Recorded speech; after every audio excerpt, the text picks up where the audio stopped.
Broadcasting more than 2,000 games live and archived in 15 sports in over 10 counties in western Pennsylvania, as well as being the exclusive home for all the WPIHL playoffs and championships for nearly 2 decades. Anytime, anywhere, always there. We are the new Trib Live High School Sports Network.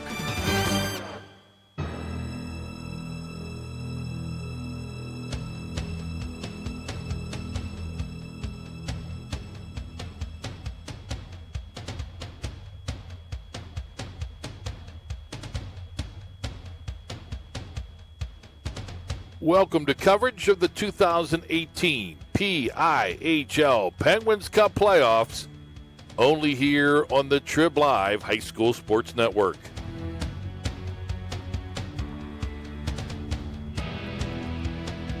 The high school hockey playoffs at Trib, hssn.triblive.com, are sponsored by UPMC Sports Medicine, by Excella Health, by Seton Hill University, by J&J Distributing, by the Mount Lebanon Ice Arena, by 380 Discount Warehouse, by AstroTurf, by Carlow University, and by Trib Total Media.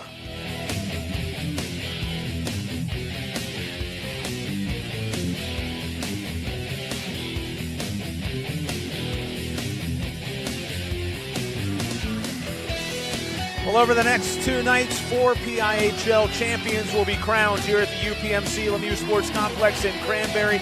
And up first, it's a clash between the number 1 seed and the number 3 seed at the Division II level. The Moon Tigers at 19-1 against the Burrell Bucks, 15-5 overall on the season. Both teams with a pair of victories here in this postseason to get to this championship night. Very pleasant good evening from Cranberry, along with Sean Saputo. I'm Josh Rowntree as we watch the player introductions out on the ice in front of us. These two teams, Sean, have had great regular seasons, Moon and Burrell, and they have done it in very different ways. The Bucks, dynamic on offense. The Tigers, terrific shutdown defensive team. That makes for a very intriguing championship game tonight. Yeah, Moon, 17-1. Lone loss came to Ringgold this season. And it was a game where Ringgold was able to put goals on the board against a team that isn't used to having to put goals on the board, as Moon had scored just 70 goals all season long, which finished in 5th place in all of Varsity Division II. But the goaltending has been absolutely absurd, to say the least, for Moon, allowing just 27 goals in the regular season. Get to the playoffs. Moon's allowed just 3 more goals since with a 2-1 victory, allowed 2 in the first round. And the 30 goals allowed in the 20 games is just a remarkable number overall. But I don't think as remarkable as the 114 goals in 20 games that the 13-5 Burrell Bucks put up going into the playoffs. 101 in the season, 13 in the 2 playoff games. Yeah, no question about it. You have, as we mentioned, just a dynamic offense, and that's coming from Burrell, and then the Tigers and Lucas Koneski, their goaltender. Since their only loss, it was a 4-2 loss to Ringgold. Koneski has been brilliant. He has given up 7 goals in his last 7 games, leading to this championship game. Winners over Central Valley and Connellsville to get here. Burrell victories over Kennedy Catholic and Ringgold to get to the D2 championship as we pause for the national anthem.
These two teams in search of their first ever titles at the PIHL level, a Burrell program that was dormant just 2 years ago. They're under first-year head coach Max Ricard as he took over for Cam Zappi, who was with the program for just a season.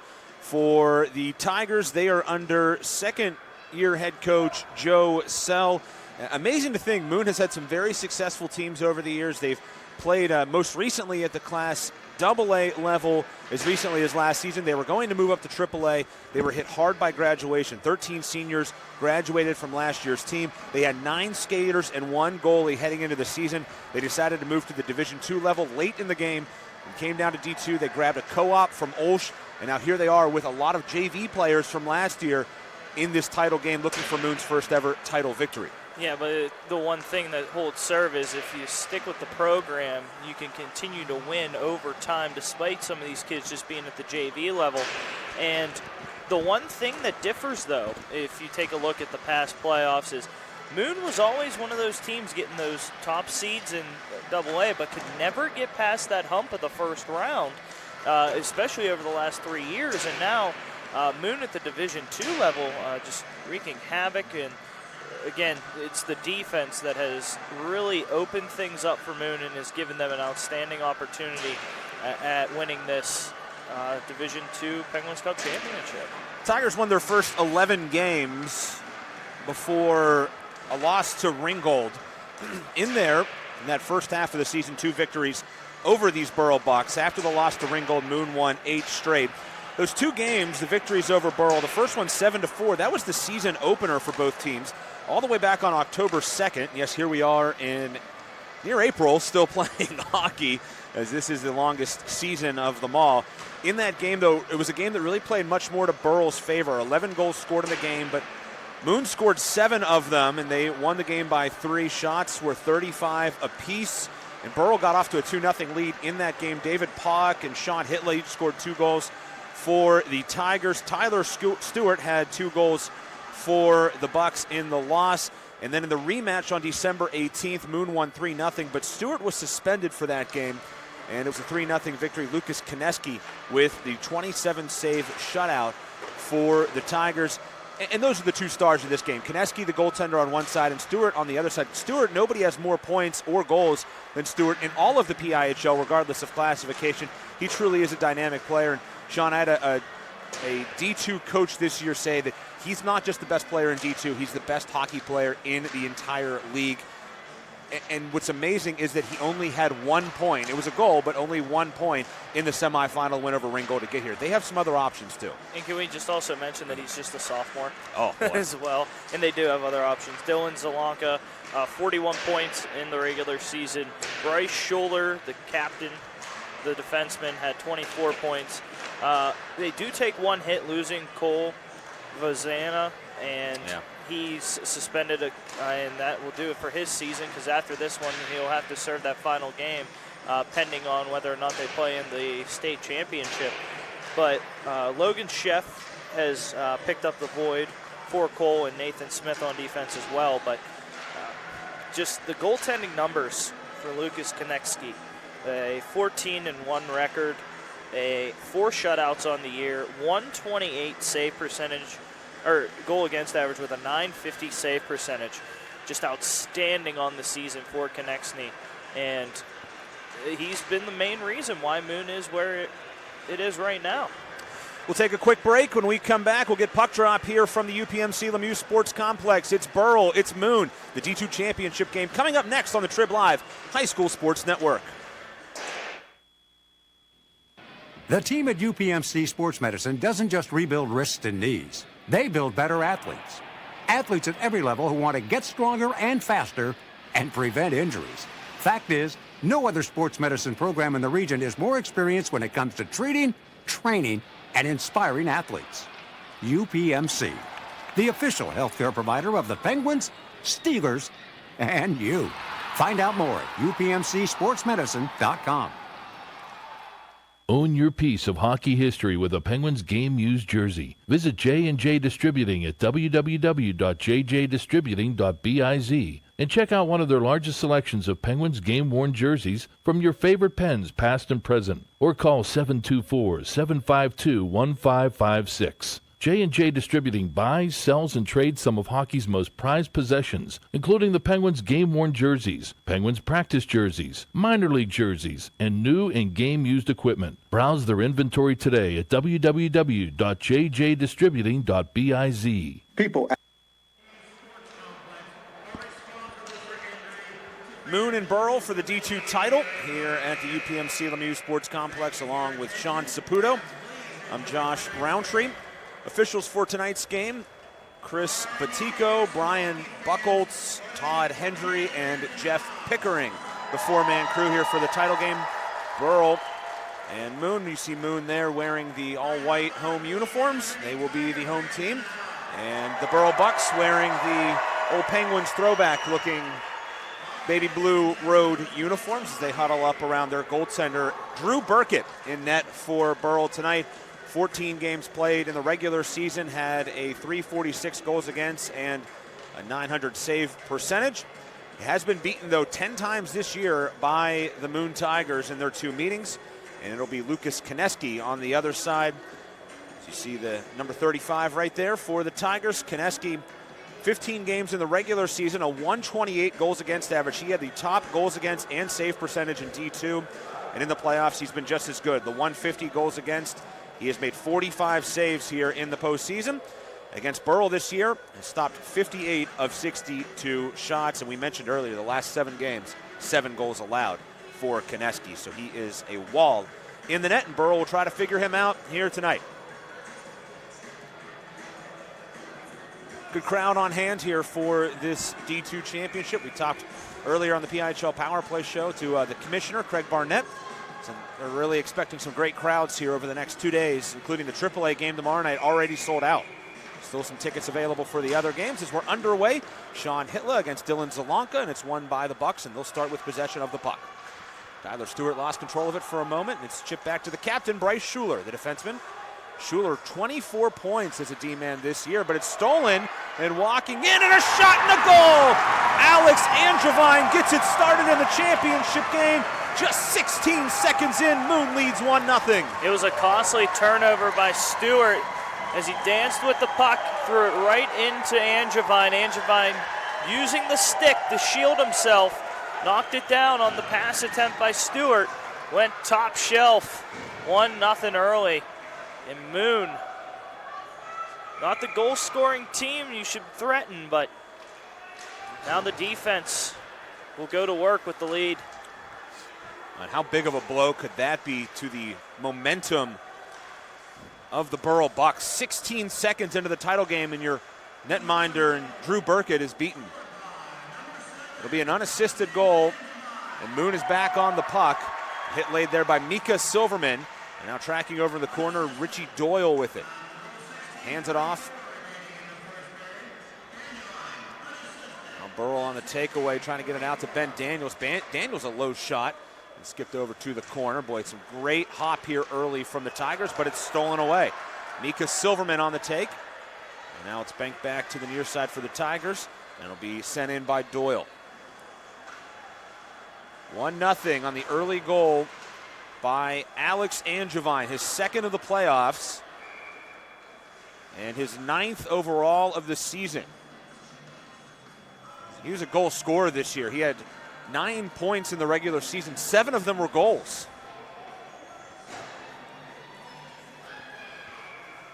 Faceoff comes back out to center ice. Pelkington to take it for the Tigers. Zick will get to it. Here's Jeff Zick down the left wing. Shot on, and that sails wide. Now stepping back is Shane Hanlovich. It's turned over. Stealing it is Dylan Zalanka, and he'll play it back behind to Konecki, who corrals it.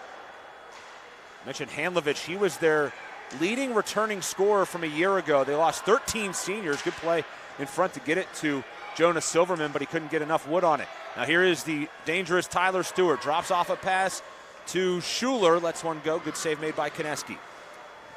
And Stewart takes a hit, goes flying into the corner, and Pelkington steps free with it. Pelkington getting whacked at by Zalanka. Now back to it is Burkett. Drew Burkett will bank it around to the far side boards, and picking it up is Stewart. He gets hit heavy again. I'm sorry, that's not Stewart. That was Jonas Silverman that time that took the collision, but the play comes in offside. Well, how about the Tigers throwing their weight around in the early going, too? A couple of big hits. Trying to send a message, you would have to think, in this one. Started with the one on Stewart in the far half wall in the moon zone. Gave Stewart a little nudge, letting him know that he's not going to be as unnoticed as he's been all season long. Here's Angevine, the goal scorer, with it. Plays it up ahead on that top line with Hitler, who, oh boy, big hit by Hitler. The puck came free, though. And it's loose in the neutral zone. Trying to get to it was Angevine, couldn't do it, and Mika Silverman will pick it up. And then he gets tied up, and it's going to be a penalty. Tripping call coming up. It's going to be on the Tigers. I think they're going to get Pollock for it here. They are. David Pollock going to go to the bench. They're going to go to the box, I should say. So Burrell to the man advantage. Two things. One leading up to that great defensive play by Steven Jezovic. Just play stand up inside his own zone, which caused the turnover, which led to the penalty. A great draw and the trip by Pollock, and strong chance for a great offensive team on the 5-on-4. A good play by Stewart.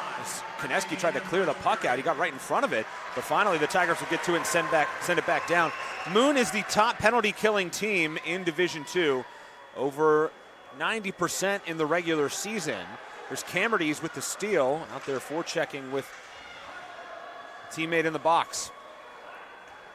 The power play, though, of Burrell, #1 as well. So the top power play right here against the top penalty kill. There's Nathan Smith in the left wing circle. Good shot, just misses. Bryce Schuler will track it down. There's a penalty coming up on the Tigers. And we're going to get an extended 5-on-3. This one should be a cross check in front of the cage. Silverman was down low, sitting on the doorstep in front of Konecki. He got cross checked down right in front, right before that shot by Smith along the left blue line. And now a huge chance for Burrell. This is what you need after you only give up a goal 16 seconds in to a championship game. So now the Bucks out here with a lot of open ice. There's Zelanka with a turning shot, goes wide. Nathan Smith back on. It's an interference call. Smith leaves it in front. Silverman there, couldn't put it home. Smith back on it, shot on, save made. Well, they swipe at it with a high stick through the Tigers, and they can't touch the puck. Now Bryce Schuler to it. Schuler circles around and then looks for an option. Goes in front into the slot. Zelanka with it. Comes back out to Smith. A shot. He scores! Nathan Smith teed it up. The game is tied as Burrell strikes on the 5-on-3. And a great job by Burrell to, when they finally realized that puck was not a high stick on them, that they could go with it. And then a nice little drop pass after the high stick. The pass went into the low slot. It was Zelanka with a soft backhand to Smith. Smith stepped up and teed it right from the top of the right wing circle. All squared at one and still on the power play are the Bucks. The 5-on-3 power play goal. They'll still have a minute and a half to work with. On the goal, we believe, by Nathan Smith. It did look like it hit something in front, so we'll wait on the official goal call. And they do give it to Smith. Now this puck chipped towards the net by Stewart. It came free off of Konecki. Smith back in after it. Tyler Stewart will get one of the assists. The only assist. Schuler with it. Schuler waits, gets it off to Smith. Smith again. Cross-ice pass. Stewart will pick it up off the boards. Here he is swooping up high and then drops it off to Smith again. Smith was touched up top by Camerdy's, but he couldn't get enough on it. Smith now back to it. Smith trying to get some room, goes high again. Back over to Schuler. Schuler put it towards the cage and it hit his stick, and Smith gets to it. Off to Stewart. Stewart then played it behind himself and played it right to a Moon Tigers player who picks it up and plays it down the ice. It was Chamberlain who got to that puck and cleared the zone. 20 seconds to go on the power play. Schuler slowly skating ahead off to Stewart. Tyler Stewart trying to tee it up and go through the D, can't do it, and it's cleared back down, and that might do it for the second power play. Nathan Stewart tying the game. Here's a puck that's turned over, comes free, and a good shot on by Sean Hitler. that went wide. Now Pelkington to it. Goes back up top to Logan Zarin. Zarin had a goal, only a freshman in the semifinal, had the first goal of the game. Hitler had the other for the Tigers in the 2-1 win over Connellsville. This puck played to the corner, and Smith will get to it. And knocking it back around is Logan Sheff.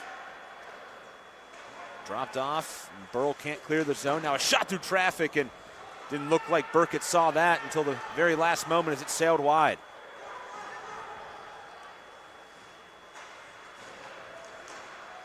Hanlovich couldn't handle it at center ice, and taking it is Tyler Stewart. Backhands one across the ring to Michael Fiorina. Oh, look out, falling down is Yezevich in his own zone. Steven Yezevich lost an edge. Now Doyle back in for it for Moon, but stepping to it is Mika Silverman. Silverman shrugs off a check from Hitler. Hitler, a football player on the Moon Tigers football team. And he plays hockey kind of like a football player. Throws his body around, tries to clear space. Has a pretty large frame up there, kind of built like a linebacker out on the ice. Look out, here's Stewart back with it. Stewart trying to go around Hanlovich and then takes a huge hit in the boards, but is able to stay on his skates. Moon trying to clear the zone, can't do it. Finally, Doyle will get to it and sends it up to Zarin. And Zarin cut off. Good job there by Bryce Schuler on the hip check. Banked around near side, Mika Silverman keeps it alive. At the far side boards, it gets by Schuler and goes back into Burrell's end. No icing on the play. Slow getting back is Burrell after the puck there. That's Fiorina, and it's taken by Daniels. Daniels throws one through the slot, and it goes to the corner, and there's Angevine for it. Played around by Silverman. Back over to Fiorina, and then long passed up ahead and for icing. Not a lot of strong chances in the last few minutes by either team.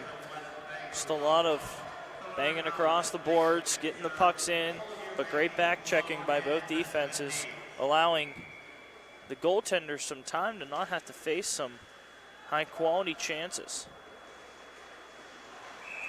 Off the draw, the puck right back in front, and Burkett will freeze it. So again, Alex Angevine, the opening goal just 16 seconds in, but at 3:47, a 5-on-3 power play goal by Nathan Smith, set up by Tyler Stewart, has the game even. So just over 7.5 minutes gone here in the D2 championship game.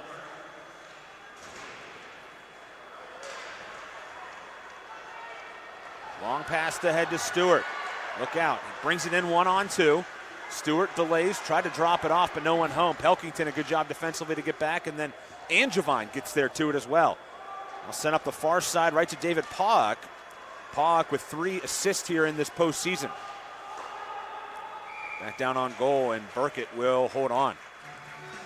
That's exactly what you have to do, especially against a player like Stewart who can easily let it rip and score from anywhere in the offensive zone. Play stand-up defense, make Stewart make the first move instead of biting. Saw the play made in the semifinal round. Yes. What happens when a defense doesn't allow him to make the first move? Yeah, he burns him. Here's Zarin off the draw, tried to put one on the net. It hit a leg though in front. And getting to it and sending it up and out of play is Dylan Solanke. Yeah, Tyler Stewart's goal against Ringgold in the semifinals ended up making its way to the #1 play on SportsCenter on ESPN last week. Pretty neat moment for the sophomore in Tyler Stewart. And that is scary, the fact that he is only a sophomore and what he can do on the ice. Burrell's offside. Touching it up is Zalanka.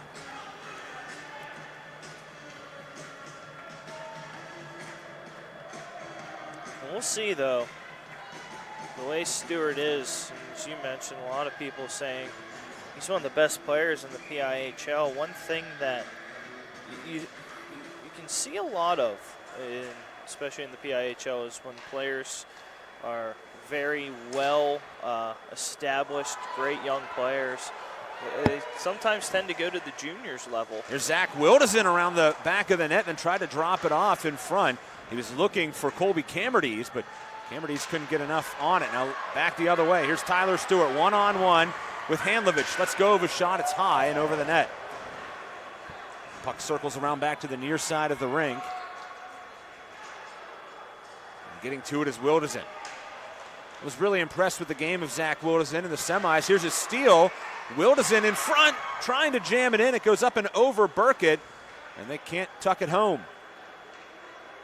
And Wilderson was terrific, I thought, out there in the win over Connellsville last Monday. As Pog tried to dump it in, but it got cut off, and Stewart had it in his glove, and that's a hand pass. He had it in his glove for quite a while and then just threw it back to a teammate.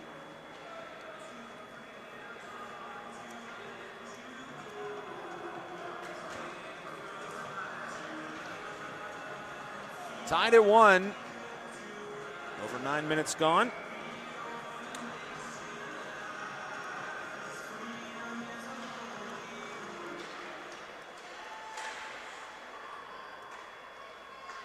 You got to give it to these teams. Oh, look out in front. Oh, good chance for Pog and a good save made.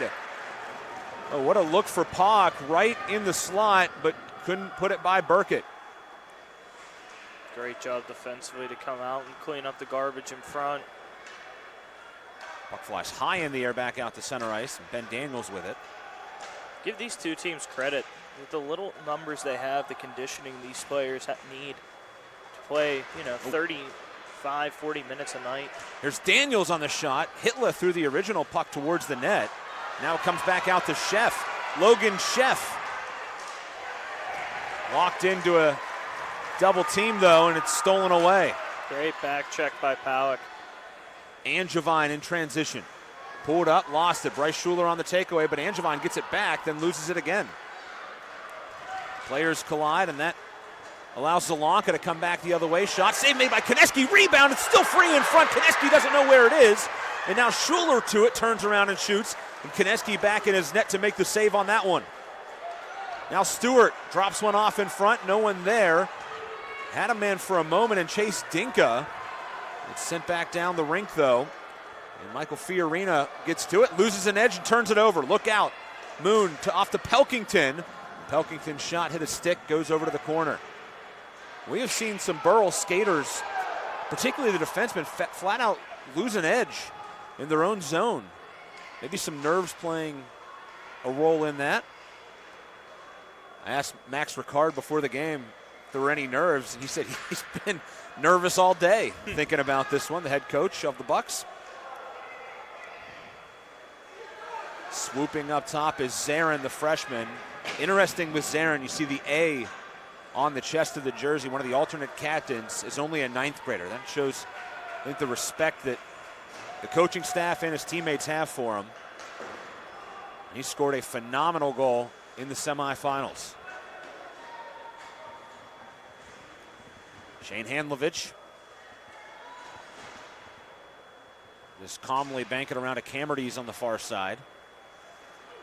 Now a collision right in front of the Moon bench allows the puck to get back to Nathan Smith. Here he is, the goal scorer for the Bucks. Backhand one down to Handlovich, and Handlovich will just dump it around to Zick. Richie Doyle couldn't finesse this one down, and Smith will take over. Banked across, Yezevich lost control of it, stolen by Camerdes. Camerdes brings it to the side of the net, but couldn't get a shot off. Good defensive play made, now back in front to Wilderson. And he couldn't finish that, and here they are offside. Ben Daniels couldn't keep it on, and Yezevich will skate all the way over and get to it. He played the puck and maybe shouldn't have. Doyle on the takeaway. Now Nathan Smith steps up. Hitler gets taken down. Mika Silverman in there battling for it, wins the puck. Silverman banks one up, but too far for Stewart. Daniel sends it back in. Look at Moon on the forecheck here. Now Angevine. Moon looks tired right now. They're struggling just to get to the puck. Now Chamberlain, big blast, hits something on the way through. I think it hit the stick of Mika Silverman, goes up into the netting. And it looks like both these teams just getting a little exhausted as there's the play up the boards. Opportunity from the point. It just hits the stick of a defenseman Going up into the mesh. It's Chamberlain on the shot. Things have really quieted it down a little bit. Burrell had a couple chances a few moments ago, but other than that, both these teams have kind of laid back and played a more defensive style game. And you would think that that's the type of game that probably favors the Tigers. And that's something that really both coaches said. On one side, Burrell, they want to play a run-and-gun, high-scoring kind of game. And Moon absolutely does not want to get into that type of contest, though they have won one of each over Burrell this season. Hitler on the near side after the shot went high, takes a shoulder from Fiorina, and Schuler will step back and get to it. Schuler up the far side, pass off the mark, and sent back in to Fiorina. 3.5 minutes to go here in the opening period of the D2 championship game. Jeff Zick for it. Zick up ahead to Matt Lowry. Just 1 point on the year for Lowry. Handlovich will send it around. Here's Smith for it. Smith lost control. Zarin nearly had the steal, but then Tyler Stewart takes it away from him. Here's Stewart, the sophomore, into the zone. Stewart to the net, shot high. And it's back behind the cage, and Zick will calm it down. Looks like Smith maybe wanted a penalty on that. Here he is, Stewart. But right there forward is Zarin, but it's taken away by Sheff. Oh, Zarin very careless with the puck. Now Sheff turning and firing. Stepping up is Jeff Zick again. And here he is. A saucer pass up ahead to Lowry. He couldn't handle it. He goes sliding into the end boards. Zach Wilderson back for it. Wilderson puts on the brakes and backhands one behind the cage to Zarin. Over to Daniels. Ben Daniels banks it around to Zarin.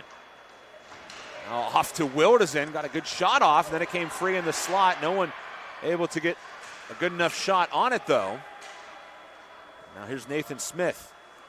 He'll bank it up the far side boards, and that will go for an icing call. Tied at 1 on the goals by Alex and Javine, just 16 seconds in. And just 3.5 minutes later, Nathan Smith on the 5-on-3 power play for Burrell would tie the game.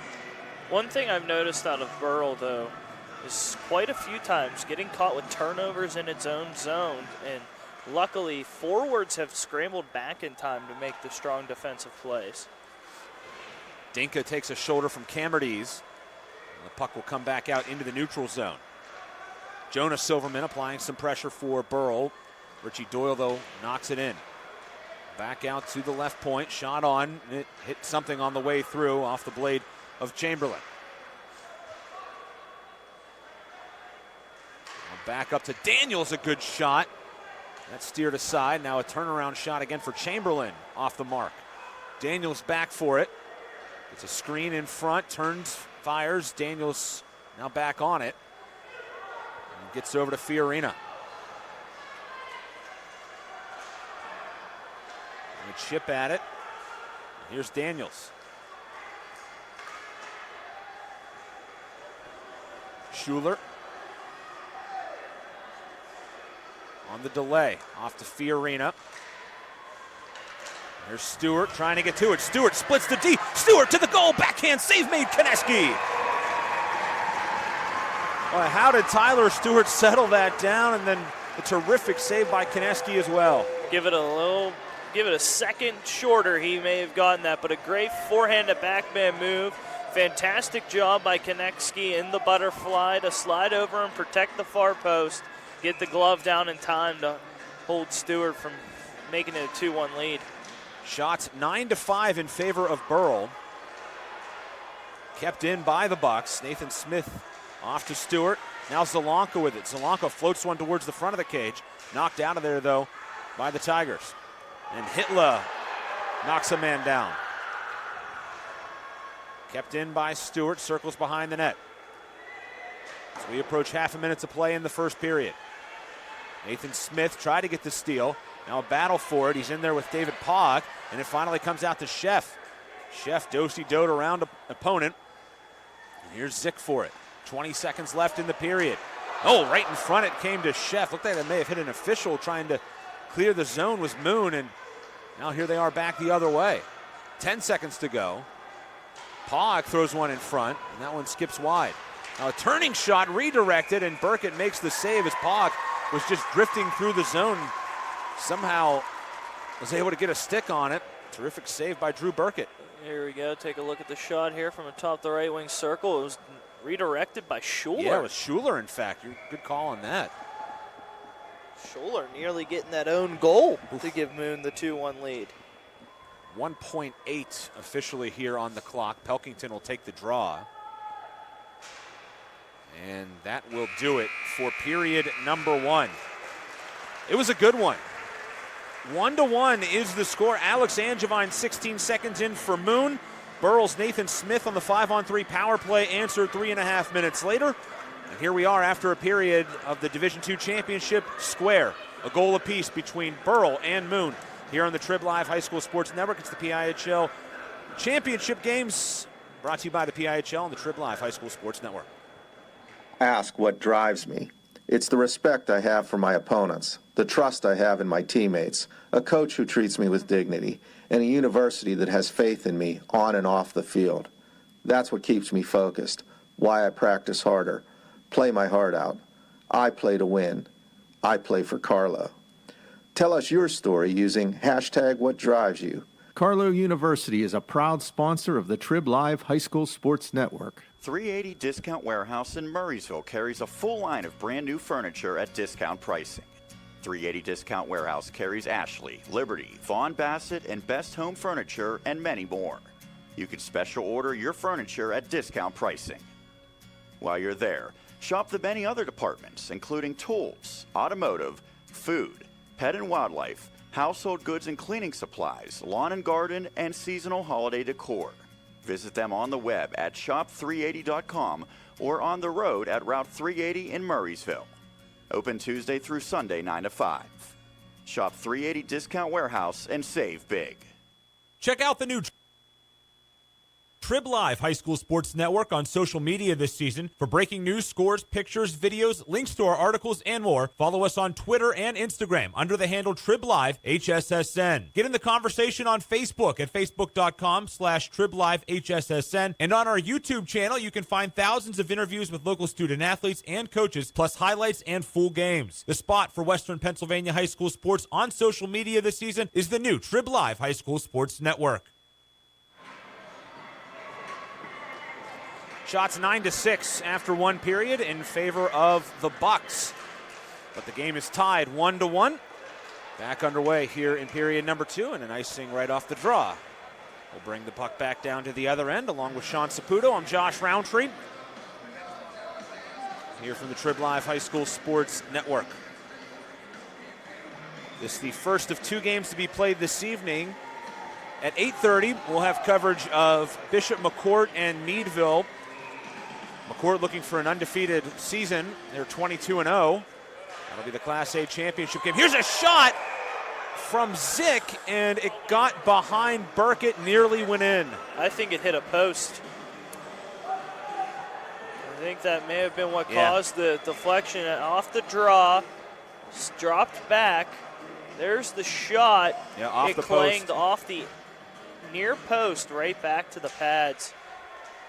The posts are your best friend sometimes as a goalie. And your worst enemy as a shooter. Well, for all intents and purposes, Moon's winning the game of 3-bar right now. Here's Zelanka. Zelanka to the net off the side of the cage, it looked like. Konecki may have got a shoulder on that.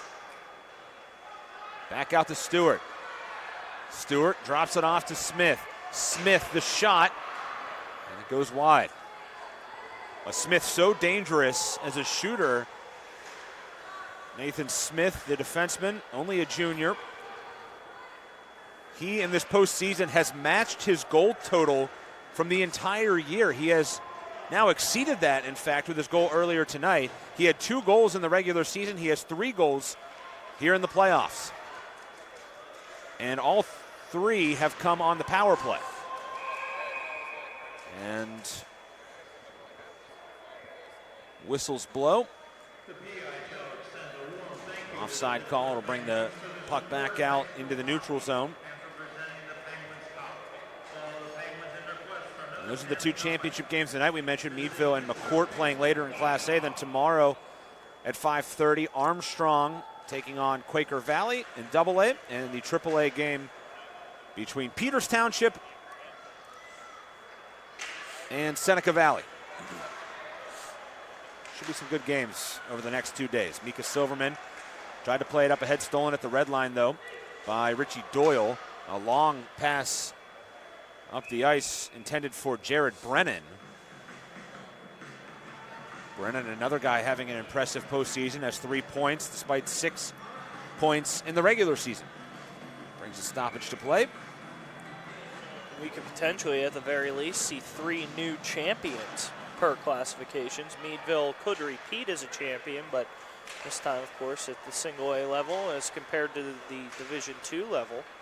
Peters Township, the only other one that could repeat as champion, so AAA could stay the same, and the other 3 could have some newly crowned champions. Everything else is going to change. Here's Stewart. Oh, what a move by Stewart. Gets it on net. Koneski the stop.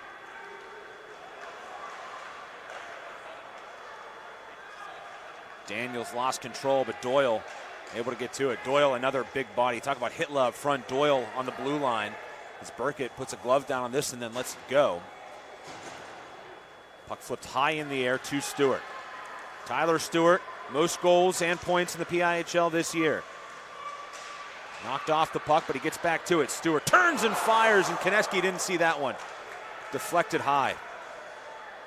Rang the crossbar, just the top of it. Now Schuler fires one, hit a body in front. That may have stung Derek Patrician. Patrician going to be a collegiate golfer next year, as that puck is going to sail into the Burrell bench. Burrell is a very disciplined team. 199 penalty minutes this season. In the regular season, that was the second fewest. You see the turning shot by Tyler Stewart.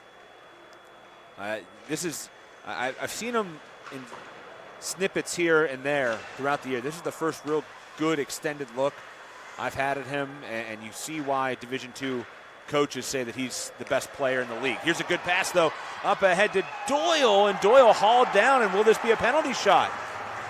Still, he's fighting for the puck, though. The net is well off the moorings. No signal for the penalty shot, so it's just going to be a power play here. We're calling the trip.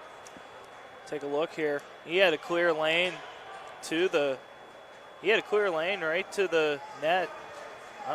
Surprised that wasn't called a penalty shot. Jezovic, it looked like, kind of just lost an edge and then tripped into the back of the legs of Doyle. Penalty comes at the 2:04 mark. Sorry, the 3:04 mark. That could be what caused them to not call the power play, though, if he lost the edge and came down into him, despite the clear path to the net. They saw it was not an intentional takeout of the legs. They actually called it an interference penalty. I don't know how that's possible. Maybe I heard that wrong, but we'll check on that. So Moon back to the man advantage. Actually, it's their first time on it tonight. They had the 2 penalties earlier. Here's Zick with it. The Moon power play this year, 4th best in D2, and they turn it over. Here come the Bucks shorthanded. It's 3-on-2, left off to Stewart, but it's too high for him. Stewart off to Zelanka now. Here's Zelanka with it. They're out there shorthanded. 5 shorthanded goals in the regular season for the Bucks. They're out here penalty killing well.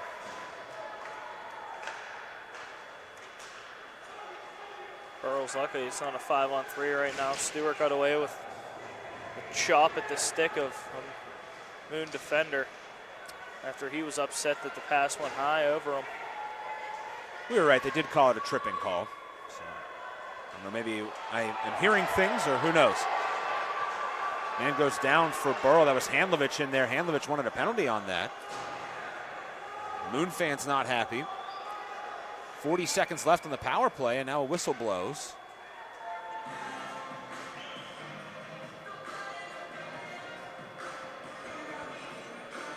Here's that play. Handlovich, you see the reason he went down, he was impeded with going after the puck. And that allowed Mika Silverman the outlet to get the puck out of the zone. I think they called Burrell for offsides. They did, yeah. Delayed offside call. Still tied at 1 here in this second period. Handlovich lobs one across to Pog. Pog, tried to go around Nathan Smith, but a good stick by Smith. And now Zach Wilderson in after it. Gets a shoulder from Bryce Schuler. And Mika Silverman will clear the zone. And that might do it for the power play. 10 seconds left on it. Maybe time for one last rush up the ice for Handlovich. The stick of Lucas Koneski slams at one end, and there is the end of the power play. Moon 0 for 1.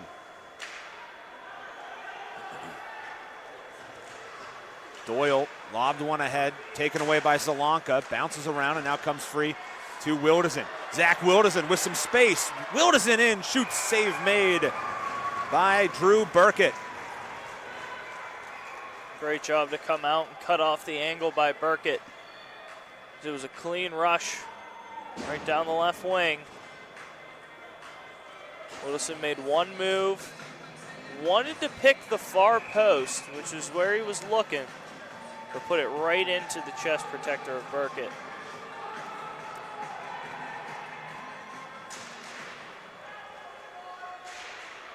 Chamberlain tried to pinch down on it, and it comes free, and look out. Tyler Stewart coming back. Jeff Zick trying to get in the way. Stewart takes it, then throws one. He wants a holding call, does Stewart, as Zick wrapped him up a bit there. Doesn't get the call. And here's Hitler. Hitler banks it around and gets to it behind the net. Hitler with lots of room to skate. Leaves it off to Zick. Zick, low shot, comes free. Hitler off the bar. Now it's popping up in the air and a scramble for it. Shot on, save made Burkett. Still Hitler's in after it. Hitler then tried to get it off, and it's stolen by Stewart. Stewart tripped up, penalty coming, but he's still in with it. Stewart off the bar, and it's up into the netting, but Burrell's going to get a power play out of it. First, Burkett in the goal, making big saves. Got a little bit of a poke check there, and the pass in front. Just coming out as Stewart to steal it away, gets tripped up right before the red line, impeding some progress. And then by the time he got back, a great defensive back check play to get a little bit on him, and then rang it off the post.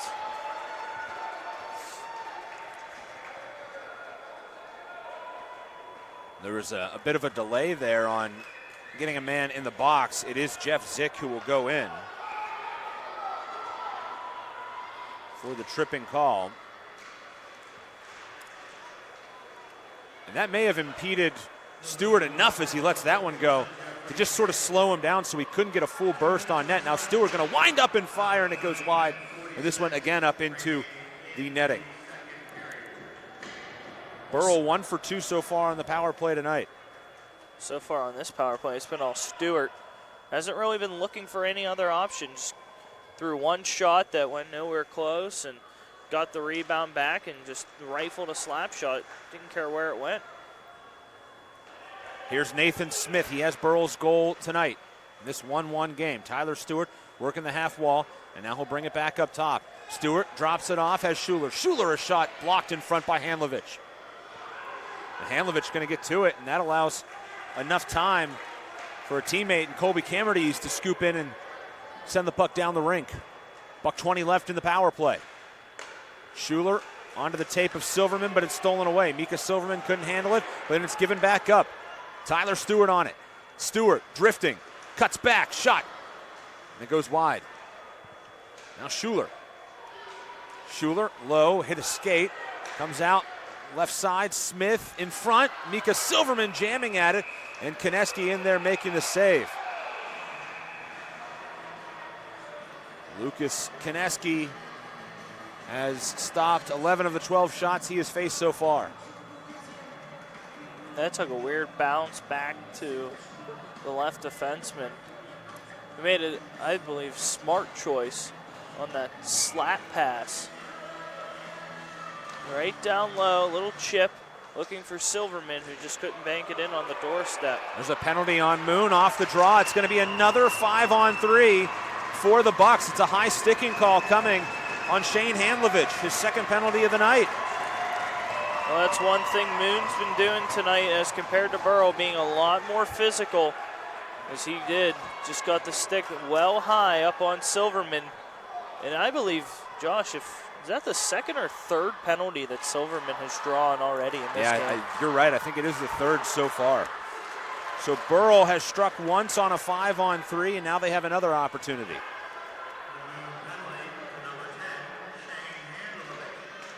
Schuler off to Smith. Smith drops it across to Stewart, but he fanned on the shot. Schuler will pinch back down on it. Over to Smith. Smith tees one up. Rebound, and it's knocked wide by Zelanka. Stewart back to it. Stewart heavy on the puck. Shot off the bar again. The third bar he's hit in the game. He wants it back. Schuler didn't give it to him. Off to Smith. Smith back over to Stewart on the right side. Stewart delaying, 9 seconds left on the first penalty. Back over to Smith. Smith walks it in front. Konecki may have got a stick on that, and it's knocked aside, and look out, here's Zarin. He's going to get some help in the rush from Zick. Zick out of the box. Zarin takes it in, and his shot is high. Zick back on it. Just over a minute to go in the power play, and then Zick will collect this one at the blue line and lob it back in. Nathan Smith will turn. Tyler Stewart has hit 3 bars in this game. With it is Zelanka. Swoops behind the net, off to Stewart. This power play so dangerous, the best at the Division II level. Stewart waiting, off to Schuler, threw one in front, hit a stick, popping up in the air, and Schuler able to keep it in. Off to Stewart, has Silverman in front. Stewart walks it in, shoots it wide. Schuler with a man down in front of the net. It's Silverman who is slow to get to his skates, and he finally pops up and is trying to exit the zone. He was laying face down in front of the net. Then they're going to call him for offsides. He wasn't able to get to the bench in time. You see Schuler going off too. He looks gassed. You get a 5-on-3, and they capitalized on one earlier, couldn't do it there, and now 6 seconds left on the power play. Looks like they won't strike at all. Sheff wins the draw forward, but Daniels takes it. And now Hitler. Hitler with a power play over, and a big hit by Sean Hitler. There's a Burrell player shaken up. I believe that is Nathan Smith, who got that heavy hit. Watch this. Oh, my. Just blew him up entering the zone. That was Hitler who came barrel rolling in. Yeah, you see Smith there struggling again to get back to the bench. So we saw Mika Silverman at one end go down, and now at the other side, Nathan Smith. It's Burrell's depth getting tested here.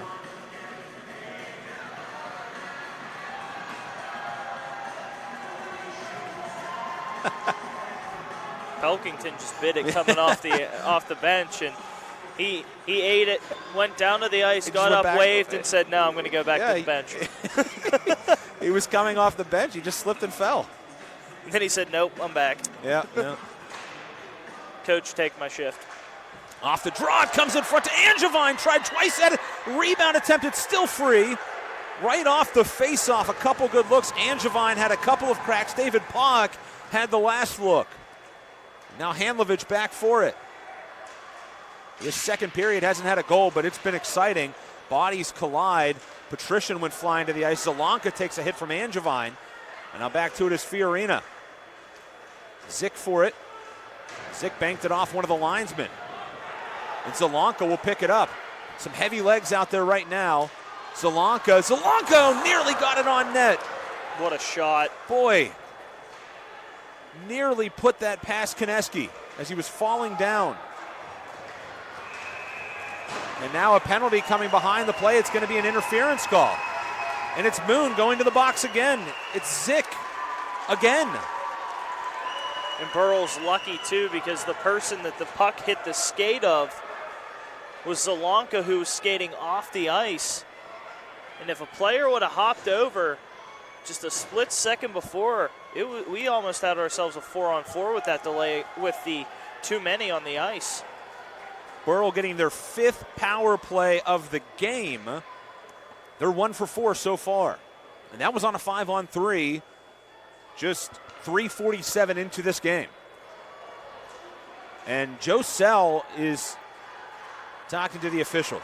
I think he's campaigning for that too many. You might be right. Because the puck came along the far boards and it landed right in front of the Burrell bench where Zelanka was coming off.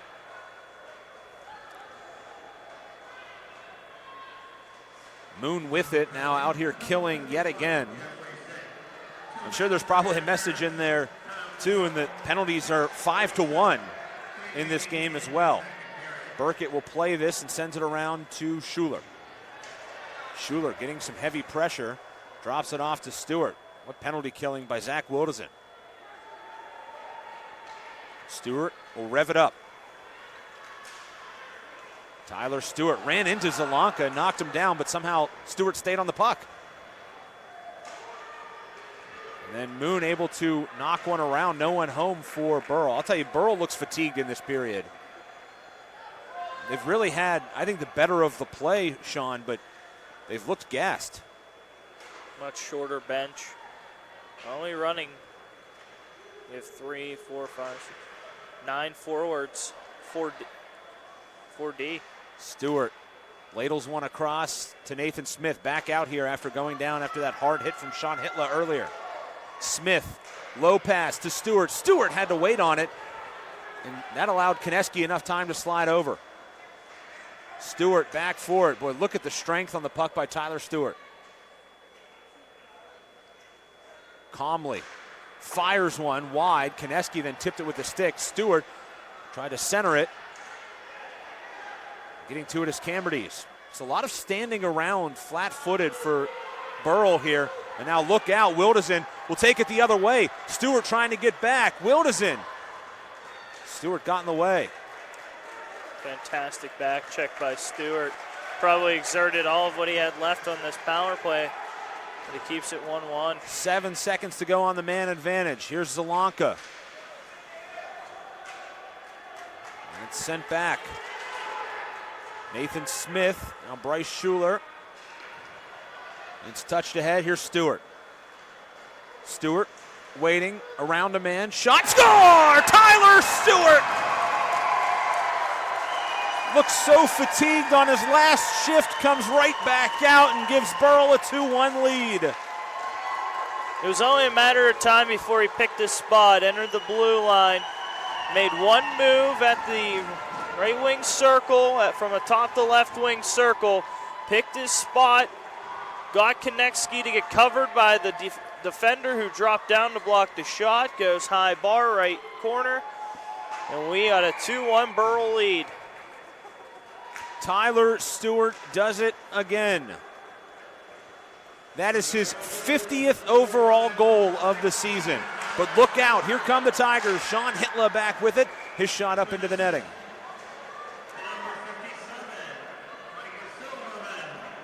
Burrell has done a great job tonight on the back check. And here's Hitler, and a great step up play defensively on the poke check by Schuler to knock it into the rafters. Mika Silverman picks up the assist on Stewart's 6th goal of the playoffs. Hanlovich off the draw, the shot from the point, steered aside by Burkett. And now Moon has to do something that really they're not built to do, and that's come from behind. They're much more of a get out in front of you and then clamp down defensively kind of squad. They have struggled for goal scoring. Their coach Joe Sell has admitted just that they really don't have a guy that can score a ton of goals. Here's a shot by Zick, rebound in front. Pelkington trying to get to it, comes free to Hitler and then cleared around the near side and will go all the way back down, and that will go for an icing call.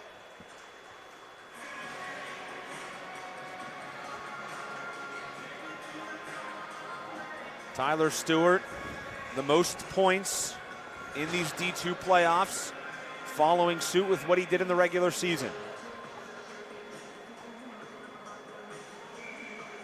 7 times this season, Tyler Stewart had 6 points or more in a game. 7 times. He had a streak in the middle of the year. Is a good chance out of nowhere for David Pauck. Goes wide. Chamberlain back to it. Chamberlain trying to crisscross with Colby Camberdies. Chamberlain stays on it. Now Pauck will shuffle it back to Camberdies. Behind the cage it goes to Wildesen. Fanned on the pass attempt. There's Zach Wildesen. Staying strong on it. Gets it off to Pauck. Pauck around a man to the side of the net. Goes behind the cage. Nathan Smith got a stick on it. Wildesen back to it. Look at the forecheck work here by the possession by the Moon Tigers. Smith again trying to get to it, but Wildesen stays on it. Wildesen a backhander to the front of the net, and it comes free to Tyler Stewart. Here he is again. Stewart, oh, the toe drag move, but he stood up that time. And now a penalty coming. That's going to go on Stewart. Moon back the other way. Shot on.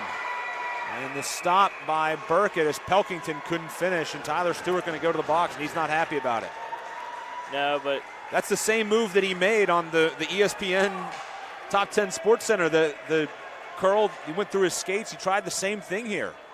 Yep, backhand between the skates. Great job defensively to hold him up, but then Stewart took exception and went high. That's what drew the penalty.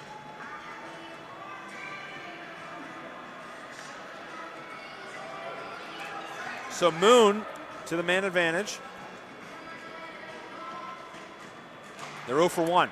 Off the draw, it's right in front. Rebound attempt, they're jamming at it, and it's in! No signal yet, no, the goal's been waved off. The goal waved off. Right off the face-off, Drew Burkett went down, and let's get a look here at this one. Hitler went forward with it. Camberdies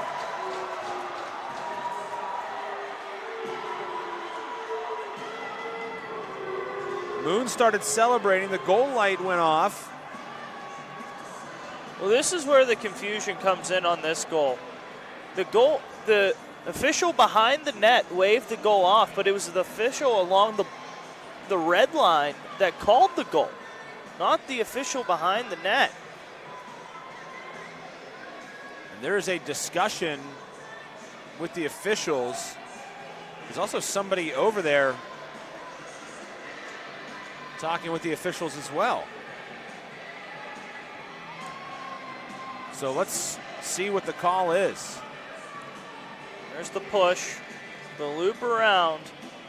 Where's the puck? The puck squirts in for a moment. It's a good goal. They have reversed the call.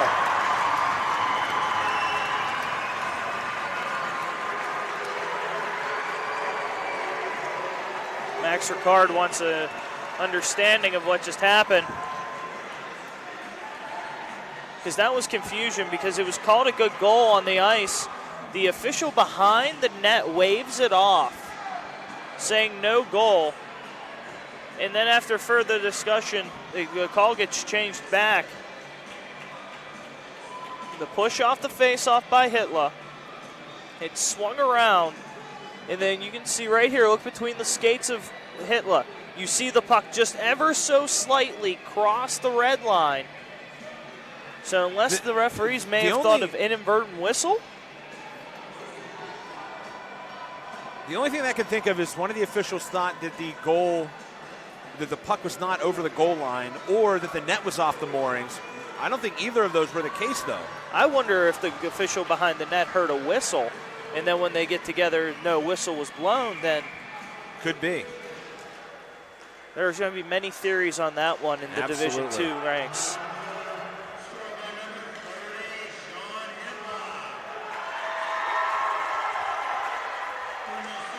Hitler with the goal.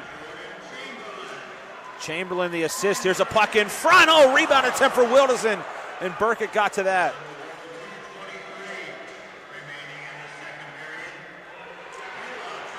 Puck in the slot, bounces around. Nathan Smith trying to get to it. Now here's Stewart.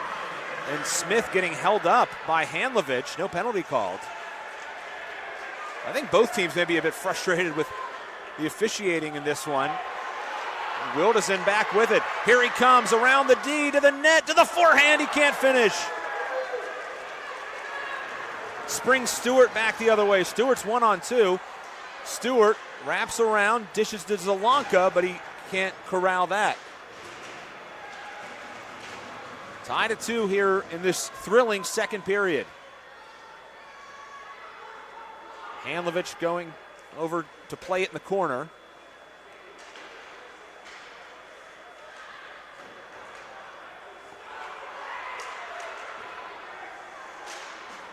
Moon and Jeff Zick will knock it in. This puck up and out of play. So again, Sean Hitler gets the goal. That is for Hitler his 4th of the playoffs. Jordan Chamberlain and Jeff Zick will get the assists. Another face-off, he pushes forward. Then a turnover. Look out in front. And whistles blew, multiple whistles blew. Some pushing and shoving after the fact. Hand pass was called. Yes, it was. Another turnover by Burrell in the defensive zone. Played down with the glove by Pog. He played it right to Angevine. That'll bring the faceoff back out as well. One thing Burrell's going to have to fix up in the locker room during the intermission. Got to clean up the play in the defensive zone. A few times tonight has Burrell got itself into harm's way with turnovers in its own zone. One thing that's going to need to be cleaned up. Here's Ben Daniels with it. Daniels slow shot on, in and out of the glove of Burkett. Back around to Chamberlain, just picked up an assist, throws one towards the net. That hit a stick on the way through. Daniels gets to it in the corner. Back over to Angevine, stolen away. Now a jam attempt at the side of the net, and the puck comes free. Sheff got to it, and then finally sending it out is Mika Silverman.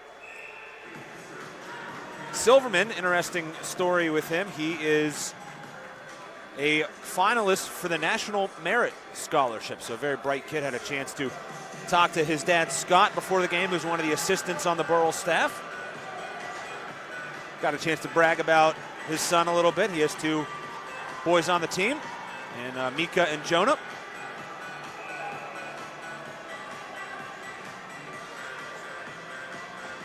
.20 seconds to go in the period. Delay on the face-off here.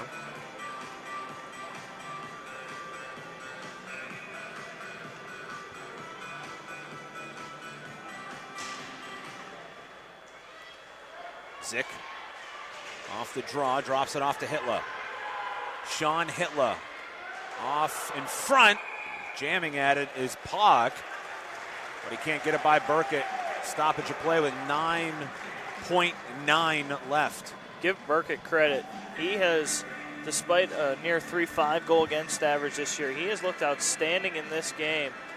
And I guess you could say one of the 2 a little fluky for Moon, and he's played on his head tonight for the Bucks.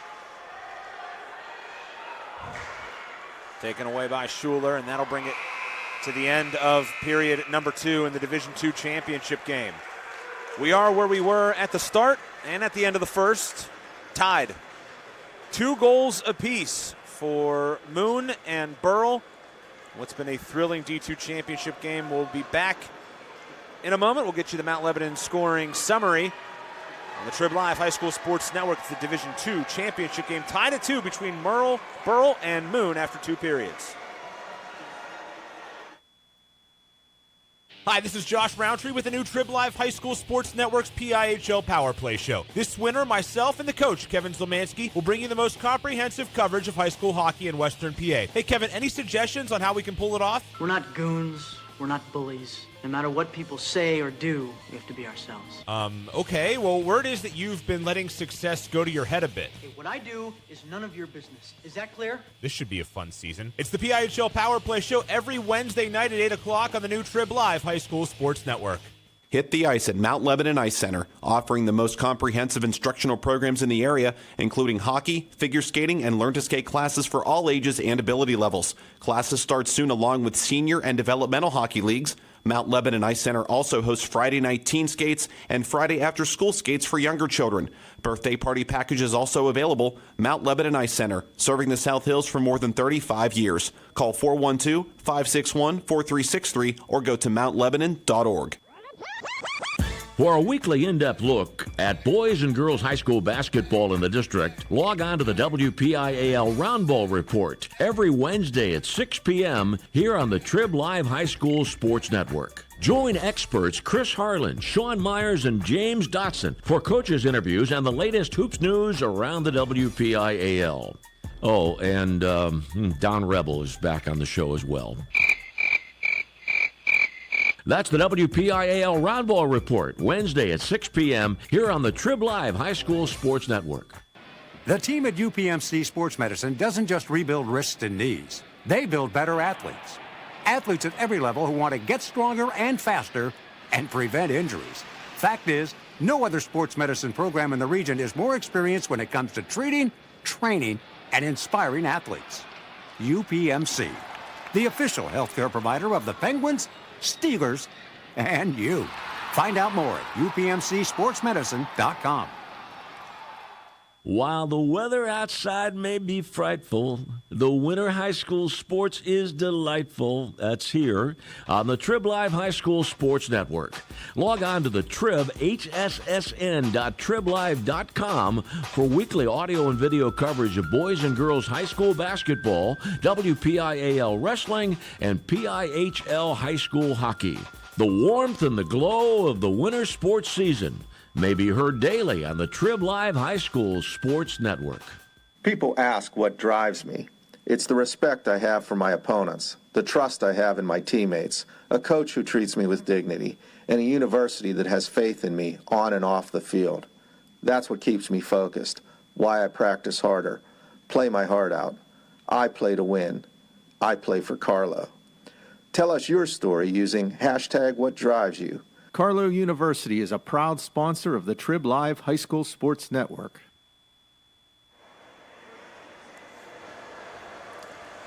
If you're a working professional ready to move up in your career, Seton Hill University has a program just for you.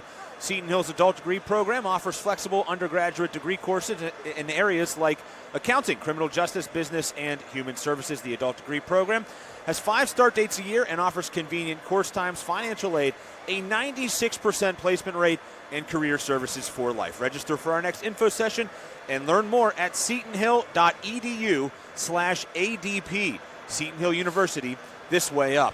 After 2 periods, we are tied at 2 between Burrell and Moon in the PIHL D2 championship game here at UPMC Lemieux Sports Complex in Cranberry.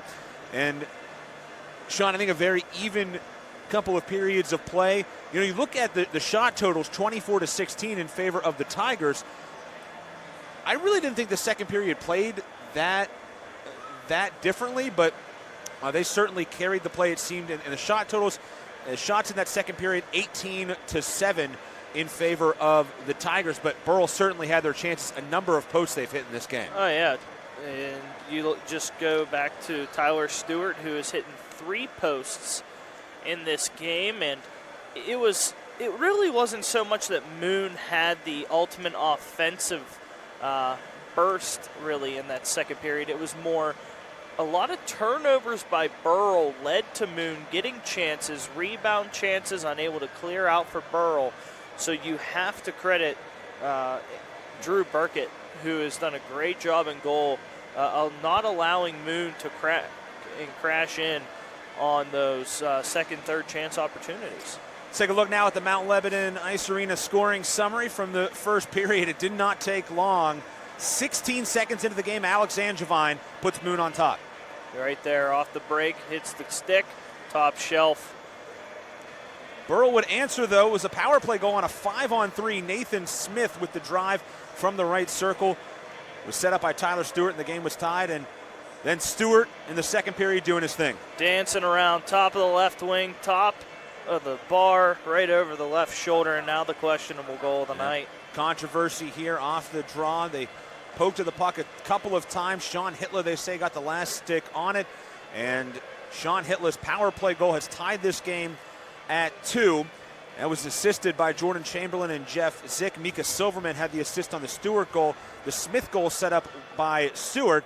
And Angevine's goal, as you saw, the first one, was unassisted, just 16 seconds into the game. I credit Burrell in a major way. You give up a goal 16 seconds into a game, in a championship game, so much emotion on the line. Sometimes you see teams crumble from that. They did not. They bounced right back. They were able to tie the game just 3.5 minutes later.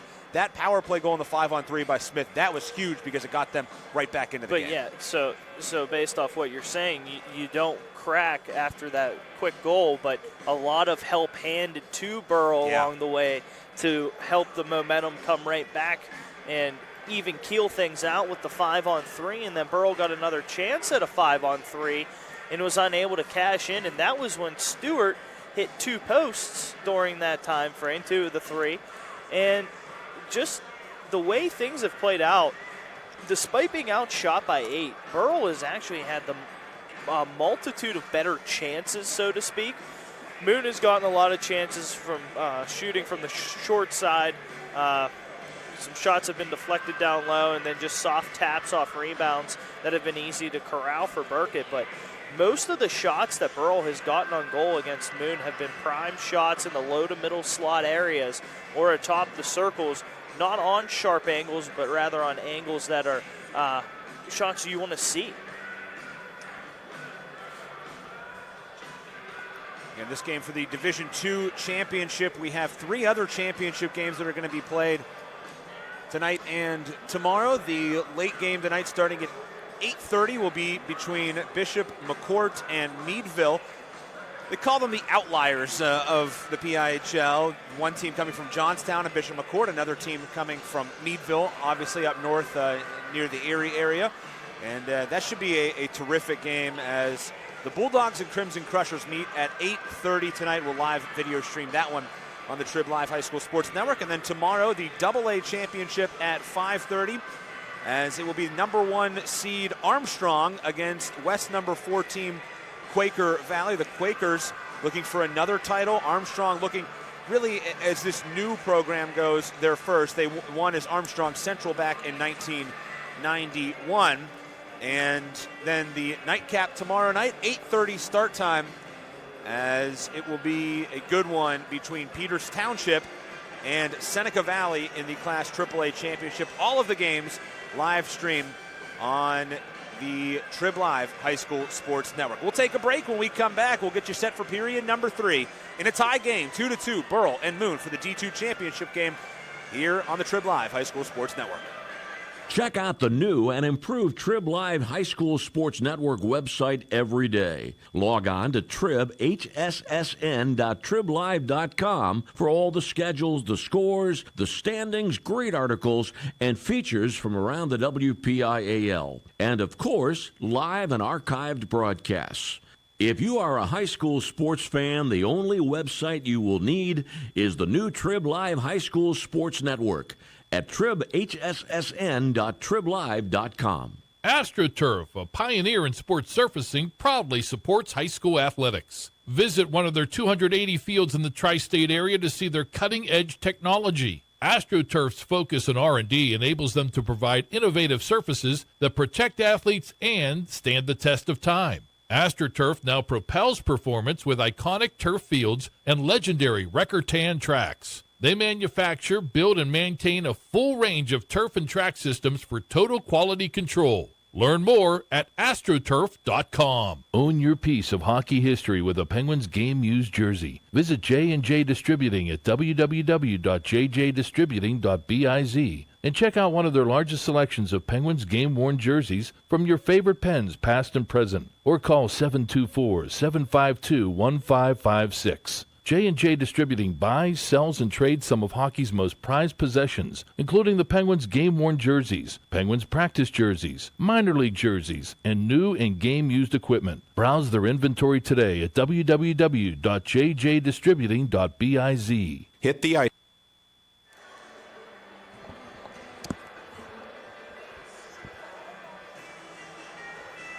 Tie game, 2-2 between Burrell and Moon as we get set for period number 3. This intermission a bit extended here as they have cut the ice, but the team's yet to come back out.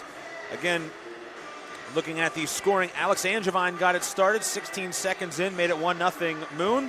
Then Nathan Smith, the power play goal, the 5-on-3, tied the game at 1 after a period. Shots were 9-6 at that point in favor of Burrell.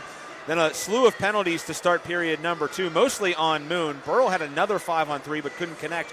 Then finally Tyler Stewart, as he was out of gas, just wristed a shot by Lucas Koneski, and Mika Silverman set it up. That made it 2-1 Burrell, but Moon controversially on a goal by Sean Hitler would answer as Jordan Chamberlain and Jeff Zick would set it up at the 14:37 mark, and that's where we stand between the Bucks and the Tigers. Again, both of these programs have never won a hockey championship.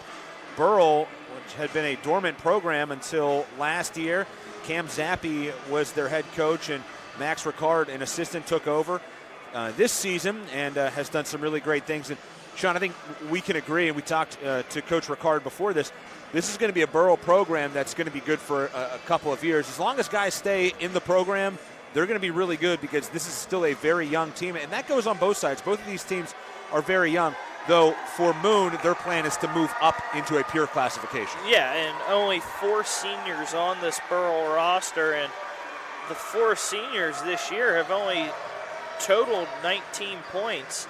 And the second senior is the backup goalie, Colin Bistarkey, and he's the one that's behind Burkett, and despite having what many would say a better season than Burkett, as he went 5-0 this year with a .279 goal against average and .891 save percentage, but you ride the hot hand in the playoffs, and it's been Burkett this year who got the hot hand late and has helped Burrell get to this point. So is it tough for Bistarkey to have to sit back and watch this one? Absolutely, but this Moon team also finally getting those young kids up into through the program and allowing them to formulate something that will eventually next year turn into a pure team where Division II won't have to be necessary. Put a little more time back on the clock as the teams were late coming out of the locker room. This Burrell team 15-5 overall in the year. Moon 19-1.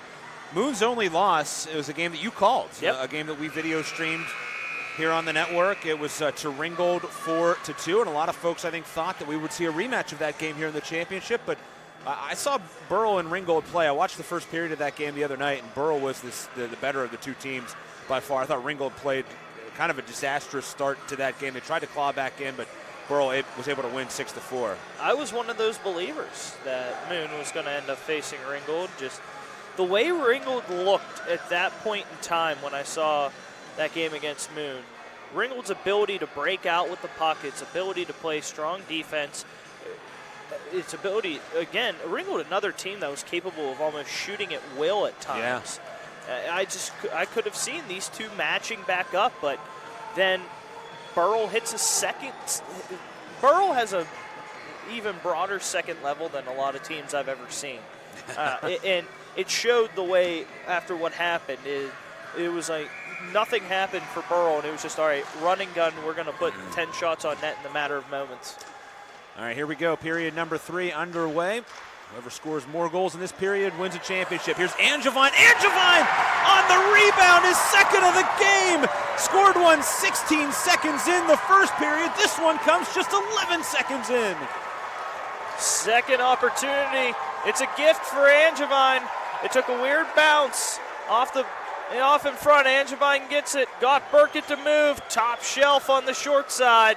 And Angevine with 2 big ones. here for the Moon Tigers, and have they both been gifts right on a silver platter for them. Both off awkward bounces right back to them in an open cage. Alex Angevine, 11 seconds into the period.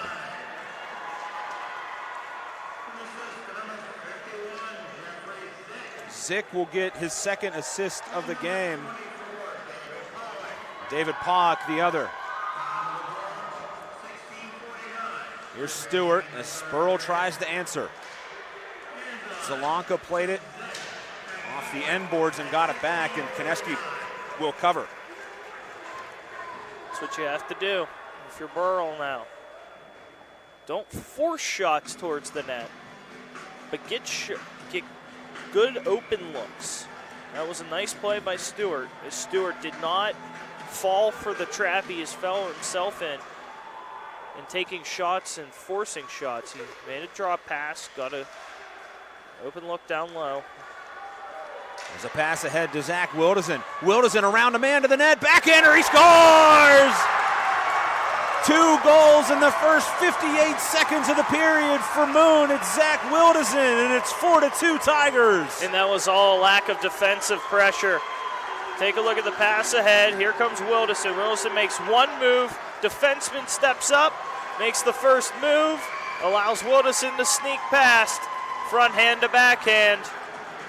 It's 4-2. Again, the defense not allowing Moon to make the first move. The defense pinches. Wildesen makes one move, and he's able to get past with ease. Well, Moon was able to get their first lead of the game at 3-2. Now, I'm sorry, their second lead of the game at 3-2. Now they have their first 2-goal lead of the game.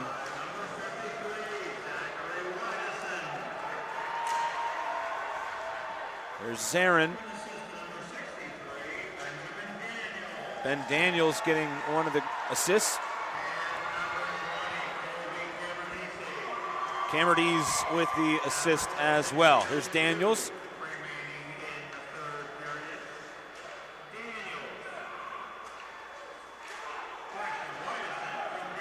Pelkington. Burrell trying to add on, or Moon, excuse me, trying to add on. As Patrician will step to this puck. Burrell now in some trouble here. They got to find a couple of goals. Patrician on the backhand, got it out to Handlovich. Oh, Patrician tried to line up Handlovich, and he ducked underneath it. Looked like Ronnie Bass at quarterback, and remember the Titans as he ducked under that attempted tackle, and now a shot out of nowhere. It's Sean Hitler, and it's 5-2. They're pouring it on. No defensive pressure by Burrell. Just lackadaisical play along the boards. Nobody stops Hitler. Hitler gets to the circle, and just a quick snapshot. And you got to think that may be it for Burkett. Burkett was so strong in the first 2 periods, stopping 22 of 24 shots. And he is now allowed 3-on-3 shots in this 3rd period alone. They haven't even announced the Wildesen goal, I don't believe. No, maybe they did. Sean Hitler with the goal. And Burrell, they've just been on their heels. Look at that. Nobody stepped up to play that puck along the boards. And Hitler just grabs it, dances right to the right wing circle, and throws a quick snapshot. And just like that, 3-goal lead, and Moon cruising towards the D2 title. Shane Handlovich gets the assist on the Hitler goal. His second of the game. Here's the difference, though, between a lot of teams that are usually down 5-2 with this icing as compared to other teams. Burrell has the offense that can get itself back trailing 5-2. The issue now is that they're going up against the best defensive team in Division II, and they have to score 3 goals against that. And Here's a good chance for Sheff, but he put it wide of the cage. That's a tall order, despite the fact that they do have the best offense in Division II. They look stunned on the Burrell bench right now. They just look like they have no idea what hit them. 3 goals in 2 minutes and 10 seconds. Angevine, Wilderson, and Hitler with the markers.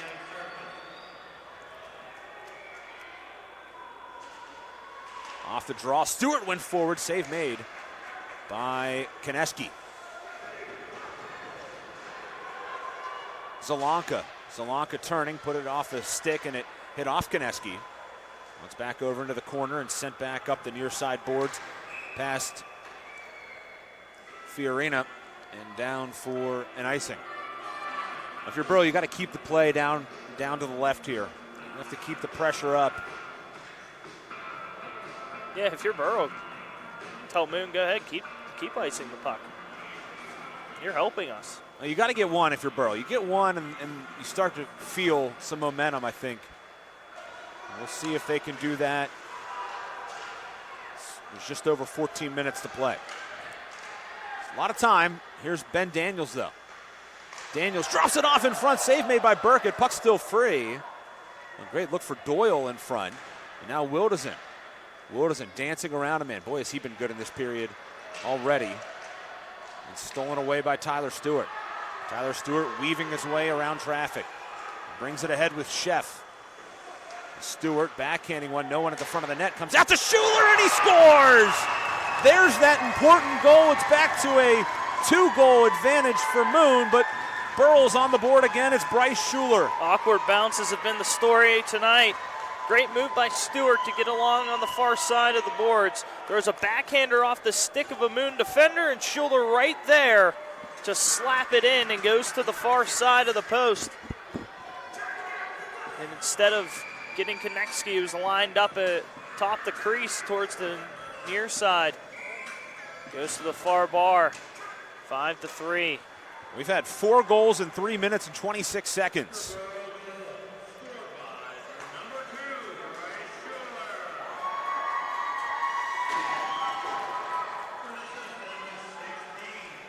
Tyler Stewart, another point tonight, his 3rd. That's gloved down by Burkett. But if you're Burrell, you have to play smart defensively now. It's one thing Burrell has not done well, and that's play smart in its own zone. Bryce Schuler, 24 points in the regular season. That was the 2nd best among defensemen in Division II. His first goal of the postseason, 7th overall of the year. Amazing. We had just been talking about how they really needed a goal to get the momentum back on their side, and they get it. You just wonder if that 3-goal in 10-minute span, 2 minutes and 10-minute span, I should say, for the Moon Tigers is going to be enough. They're sure hoping so. Hitler takes the draw, works it over to the far boards. Now Hitler back on it. Hitler laying a man out. I told you, he plays hockey like a football player, and some Burrell Bucks have learned that the hard way here tonight, including Nathan Smith, who took a big check earlier as he dumps that one down. Shane Hamlovich picks it up. This Moon team lost 13 players to graduation. Reloaded, moved to D2, and have a 2-goal lead in the title game. There's a good shot by Stewart. They've caught the mask of Koneski. Sheff back on it, drops it over to Smith. Smith, a shot through traffic, save made Koneski. Got the pad on that. And Smith went down. Boy, he is hurt. Nathan Smith is hurt. He has taken his glove off, threw his stick down, holding his right arm, and he is hunched over as he skates to the bench. Burrell only rotates 4 defensemen. He is. I know you have a better view right now, Josh, and me. Is that the wrist or the Yeah, it arm? looked like the right wrist or lower arm area is what's bothering Nathan Smith.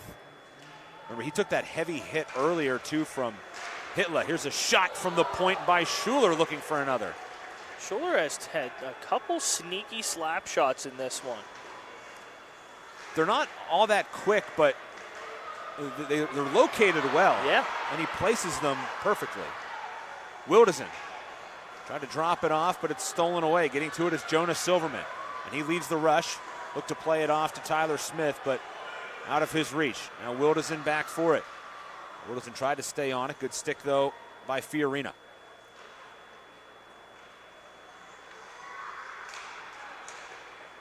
This puck sent towards the cage by Doyle. Hit a leg on the way through. One of the issues with Burrell is that they have a lot of smooth skaters up front. They don't have a lot of smooth skaters on the blue line. They have some guys that really are just choppy kind of movers back there. As that's down for an icing. And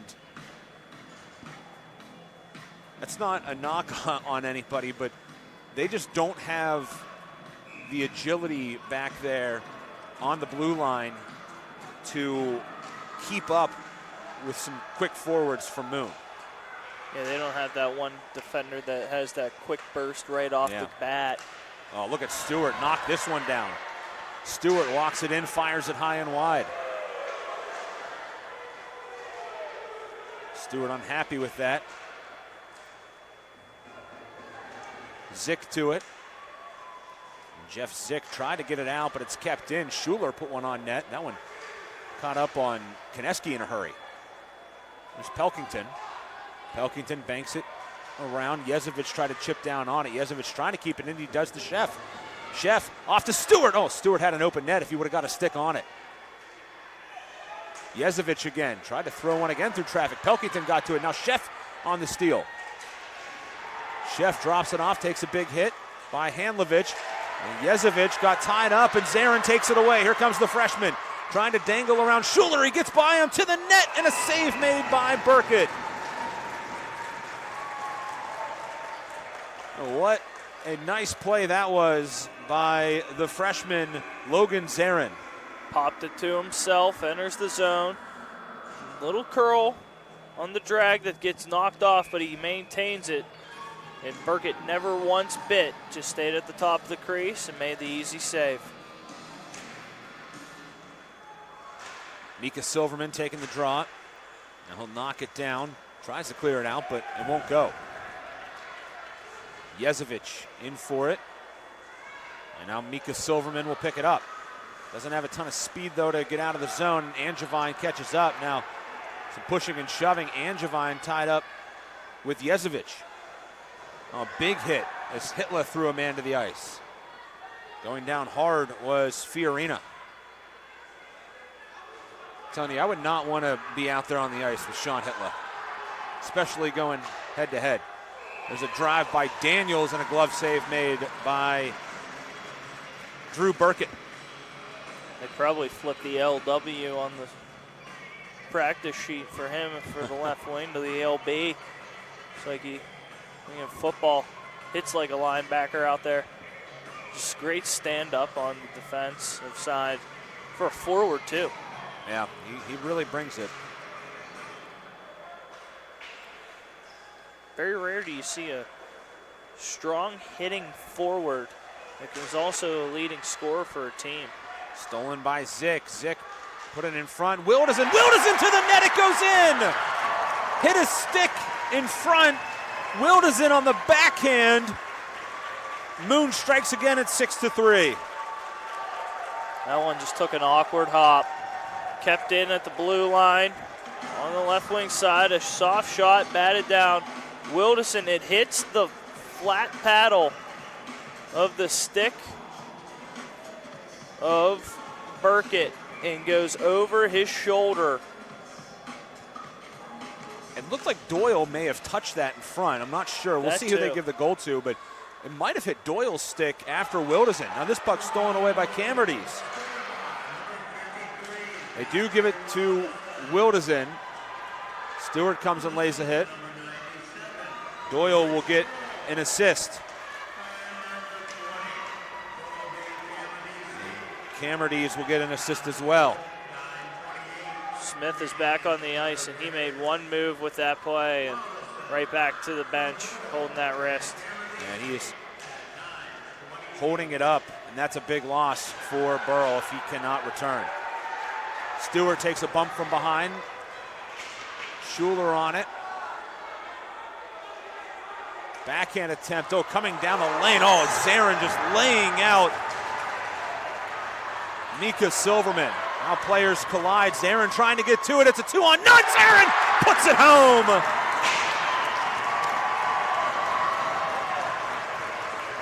And that was all because of the selfish play by Stewart to make a big check. Watch Stewart makes the big check, takes out his own player defensively, nobody back, and then there's Zarin. Short side. That was all off the selfish play just to get back on the big check after there was a big check down here laid down by Moon, and then Stewart smacking his stick off the glass in disgust. It is 7-3, and Burrell has collapsed. Yeah, they are emotionally in a bad place right now. And I am completely stunned that Stewart did not get a penalty, because he took his stick and fired it off the glass and then chucked it across the ice. He missed on a shot earlier at the other end and slammed his stick as well on the glass.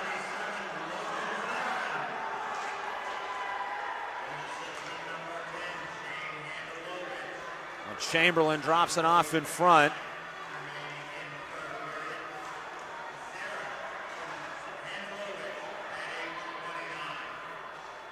Sounded like Handlovich got the only assist on that goal.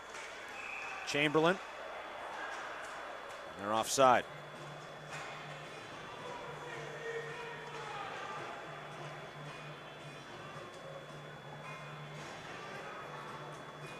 So Wild is in with 2 in the period.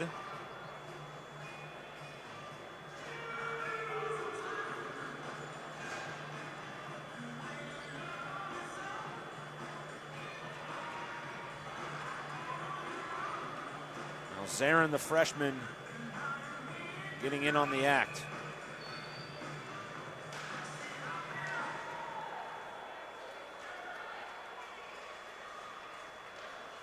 Tigers by 4. They score 2 goals in 59 seconds.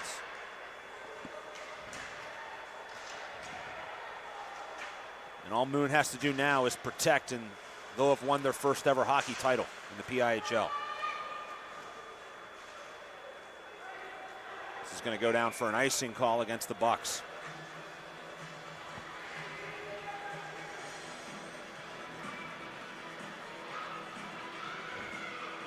You just see it on the faces of Burrell.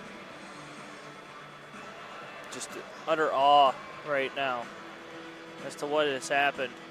This game was so competitive through the first 2 periods, the first 34 minutes, 2-2, and ever since that intermission, may have been the worst thing for Burrell, getting that break off. Handlovich letting one go. Went wide. Pelkington to it in the corner.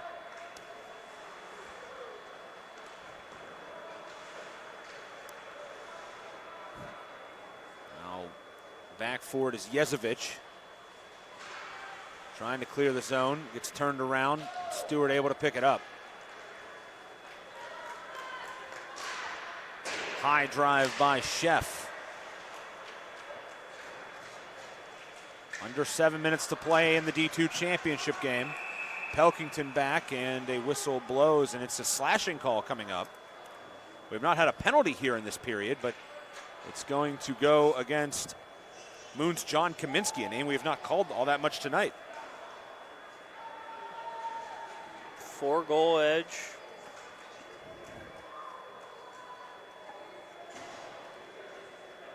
Chance for Burrell, who's done well on the face-off, or excuse me, on the power play tonight. 4-goal leads are not safe in the playoffs. If you want to ask Chartiers Valley about last year, leading by 4 in the 3rd period, losing to Westmont Hilltop in overtime. That's right. No lead is safe.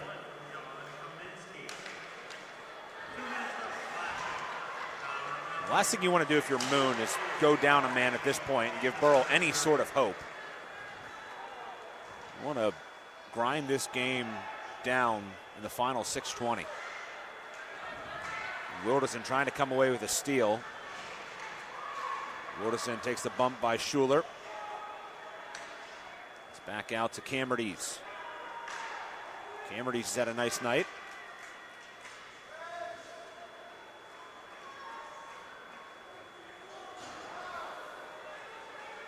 Under 6 to play. Here's Tyler Stewart.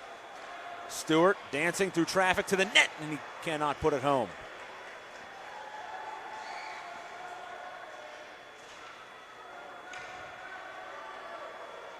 And battle in there for it.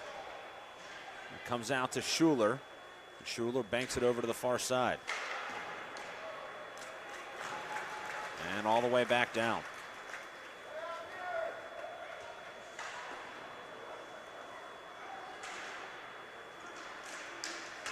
Puck poked ahead by Schuler, and then Zalanka upended.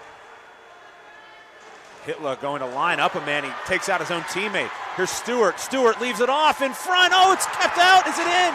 It's a goal. Mika Silverman right in front, and Konecki nearly made a spectacular save to keep it out. I thought he did. Hitler going for that check. I thought the puck may have been over the line. Let's take a look. Yeah, oh, that's close. That's very close. Very, very close, but it's a good goal on the ice. We'll see if they talk about it. Here's the hit by Hitler that opened up the space. Stewart in the middle, decided to go back for the pass. One more to Silverman. Really slow. The stick is behind the red line. At an angle, that puck crosses. That's a good goal. Remember, it has to be fully across the red line, and they're going to go talk about it. It's just that last super slow-mo angle. It looked as if because that stick was on a horizontal angle into the net. So it would have had to have either hit the paddle or the glove for that to not go all the way across. Don't forget, you see Hitler there trying to deliver that heavy check. No really need for that at this point. Here we go. You get the look right there. There's the red line. The call on the ice was a goal, and I don't think there's enough from what we're seeing there. I don't know what can be overturned. It is a good goal. About the only thing we could possibly do better is if you were capable of zooming that in, I guarantee you could see a little bit of white, but that was as close can get at this point. So the goal going to come at 11:53. Makes it 7-4.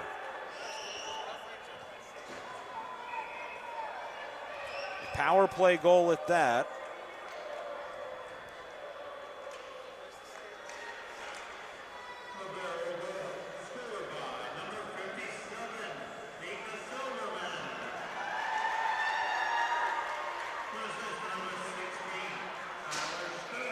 That puck up into the bench. Stewart another point tonight. Bryce Schuler with the other assist. Stewart has factored into all 4 goals.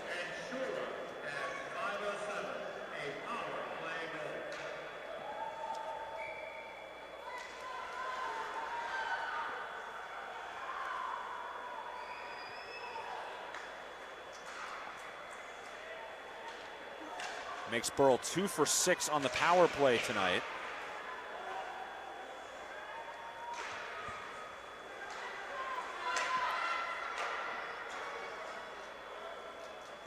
Here's the goal scorer, Mika Silverman. Battle for it. And there was Austin Cooper. Now back up the rink. Penalty coming up. Stewart draws a penalty. And look out. This game not over yet. It's a 3-goal game, over 4 minutes left, but Burrell's going to go to the man advantage as Zarin will head off. If you're Moon, you got to maybe question that penalty. I understand getting back on the back check, but Zarin just hauled Stewart down, and now this Burrell power play has not been limited tonight. Hooking is the call against the freshman Zarin.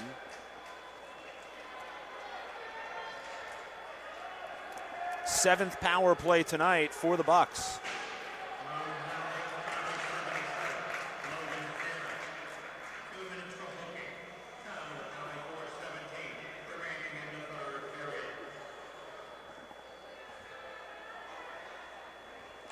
Here's Schuler, up ahead to Sheff. Off to Stewart. Nope. Too far is the pass for Zelanka.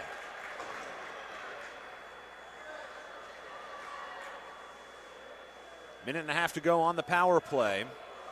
It's a 3-goal game. What a period it has been. It was tied at 2 after 2. 7 goals here in the period. 5 by the Tigers.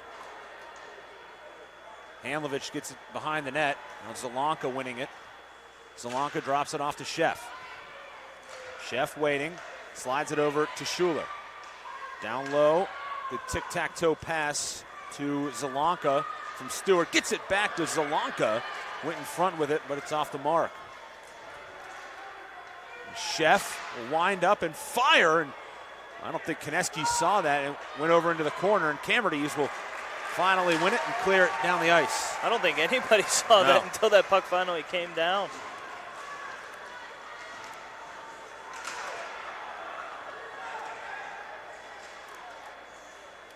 Mika Silverman overskated it, and Daniels got to it. Camerdy's slowly up the ice. So that's Chamberlain. Now here's Hitler. Hitler around a man, side of the net, shot off the side of the cage. And now Mika Silverman will pick it up. And now penalty coming back behind the play. Slashing call. It's going to be against Burrell. It's going to be against Jared Brennan. The two were tied up. Brennan and David Pock were tied up behind the net.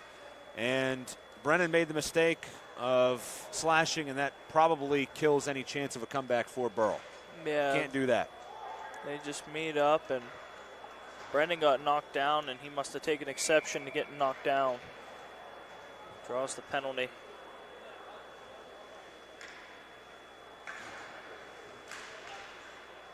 That was a quick puck drop, too, as well.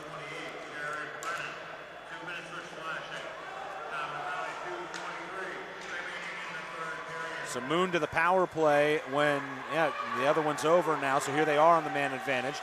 The shot is stopped by Burkett. Still in this game despite giving up 7 goals. Long pass ahead. Stewart's well offside, and he'll touch up.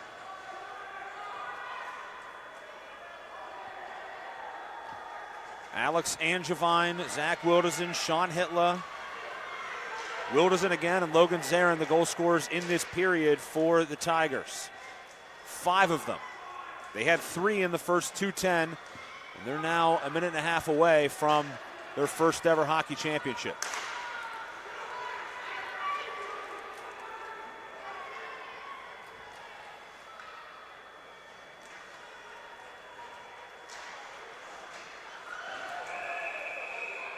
Now a penalty coming up. I think they're going to get Handlovich here. Handlovich came in well late after a play, and he'll go back to the box. I think the officials are just saying, you know what, you do anything out of line, we're going to call it. It's a roughing call on Handlovich. Oh, he threw an elbow towards the head. Not sure they call it roughing, but took a hard shot at the upper part of the body of Schuler. Will eventually lead to Burrell's 8th power play of the night. They have pulled the goalie down to our right.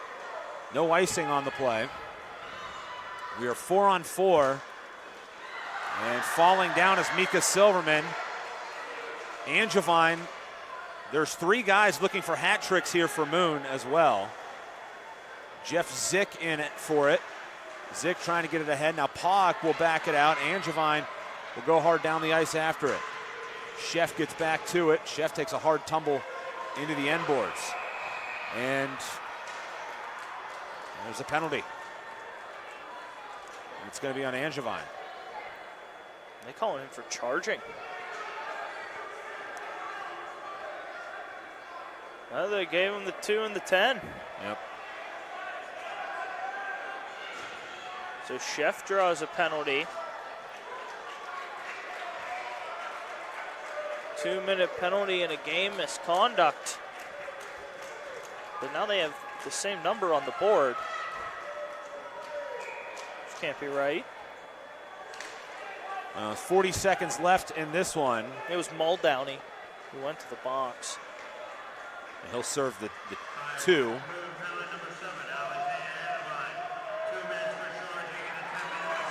It's a 10-minute misconduct. So it was Angevine. That puck thrown back down, and Schuler will get to it.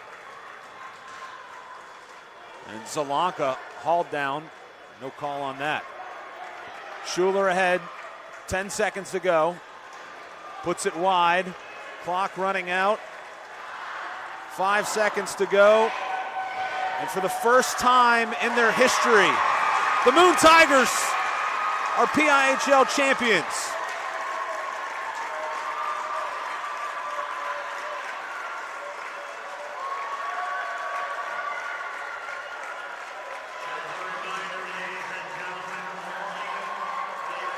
A 5-goal third period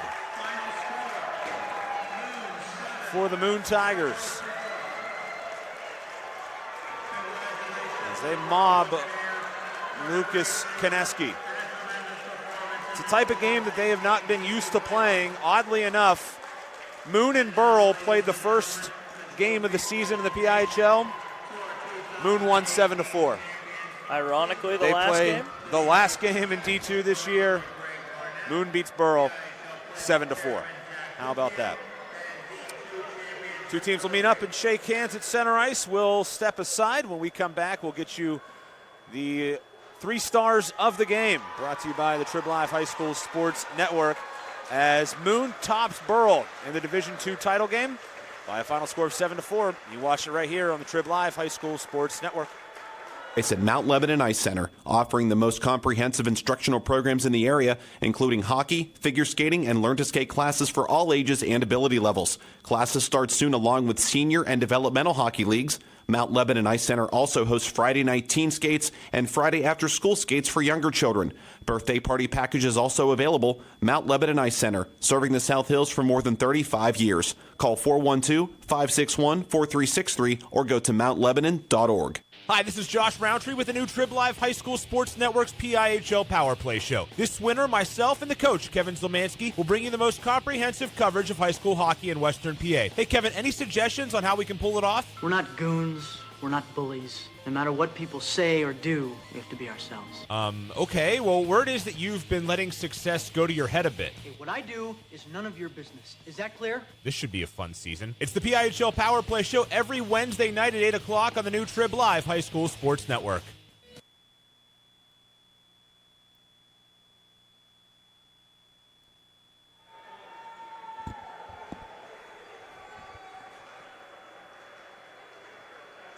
The PIHL Division II Championship Trophy being presented at center ice to the Moon Tigers. They are victorious here tonight at the UPMC Lemieux Sports Complex, winning the D2 title by a score of 7-4. Shots in the final period 12-10 in favor of the Tigers, as they'll take the D2 trophy back to their teammates. Victorious here today. Congratulations to Moon. Fantastic victory. Let's take a look at our 3 stars of the game. The 3rd star from the Burrell Bucks, a goal and 3 assists in the game, Tyler Stewart. And what a fantastic season for him. Scored his 50th goal of the year overall in this one, but his team comes up short. He is the number 3 star of the game. The number 2 star, as you hear the cheer of the Moon Tigers fans. The 2nd star of the game, Sean Hitler, with the 2-goal performance. including, I think, a couple of very significant goals as well. Had the one 16 seconds into the game, then scored 11 seconds into the third period as well, and the number one star of the game. Oh, sorry, that was Hitler. This guy had the goal early, and Angevine, who scored 16 seconds into the first period, 11 seconds into the third period. Alex Angevine is the number one star of the game. The two goals, but I think it was when they occurred, and that's the difference. Yeah, it was that early goal that gave the momentum to Moon, got behind, tied it up, and then tied it 2 after the third period. He comes out, and it was all uphill from there for Burrell after he scored that goal in the third period. So I would definitely say he came up with the two biggest goals of the night, and Hitler not only for his 2 goals, but a great job on the defensive end as well. Well, stay tuned. You can flip over because we will break this down. We'll give you the Mount Lebanon scoring summary. It's going to be in a separate broadcast link on our site, the highlight show, which is coming up in moments. We'll bring that to you here from the UPMC Lemieux Sports Complex. And then at 8:30, about an hour from now, we'll have the puck drop of the Class A championship game, as it will be Meadville and Bishop McCourt in that one. But flip on over now for the highlight show starting in a couple of minutes on the Trib Live High School Sports Network, just under the broadcast tab for today. You can find the link for that, and Sean and I will bring that one to you. Thanks to our fantastic crew here working for the Trib Live High School Sports Network for their great work behind the scenes. Thanks to both coaches as well for helping us with the broadcast, Joe Sell and Max Ricard. Congratulations to the Moon Tigers as they come away victorious 7-4, the final score in the Division II championship game. For Sean Saputo, I'm Josh Rowntree saying good night from the UPMC Lemieux Sports Complex. This has been the PIHL Division II championship. Moon wins it right here on the Trib Live High School Sports Network.